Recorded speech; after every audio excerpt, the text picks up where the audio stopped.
បងប្រុសម្នាក់នេះគាត់ចង់ដឹងថាអម៉ាល់វារស់នៅកន្លែងណាអញ្ចឹងណាបងប្អូនអញ្ចឹងនៅពេលដែលអម៉ាល់នេះមកស៊ីចំណីដែលគាត់ដាក់ហ្នឹងគឺគាត់ចាប់ផ្ដើមយកខ្សែមួយយកមកចងជាមួយនឹងស្បោងហើយឲ្យអម៉ាល់នឹងវាហើរទៅវិញណាបងប្អូនឥឡូវនៅពេលដែលអម៉ាល់នឹងវាចាប់ផ្ដើមហើរទៅគឺគាត់ចាប់ផ្ដើមបង្ហោះដ្រូនដេញតាមវាអញ្ចឹងណាដេញតាមថតរកទីកន្លែងដែលវារស់នៅចាំមើលតើវារស់នៅកន្លែងណាអញ្ចឹងណាហើយនៅពេលដែល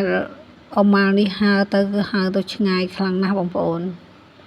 ហើរចេញពីព្រៃមួយចូលព្រៃមួយអញ្ចឹងណាបងប្អូនអ្នកមើលមកវាហើរនេះគឺទស្សនវិជ្ជាថតពីផ្នែកខាងលើនៃដើមឈើបងប្អូន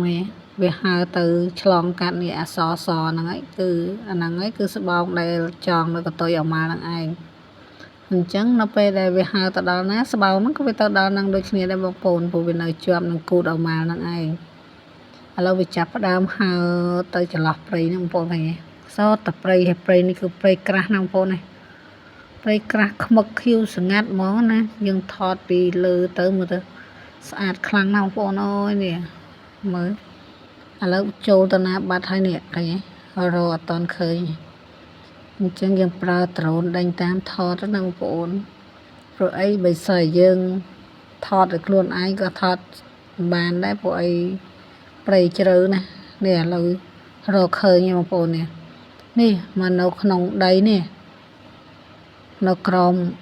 ក្បែរគល់ឫស្សីនេះបងប្អូនខំឫស្សីនេះខំព្រៃឫស្សីហ្នឹងឃើញសុទ្ធតែសបុកវានេះបងប្អូននេះឃើញអាម៉ាល់ហើរពេញហ្នឹងទាំងអស់ឃើញអត់បងប្អូននេះ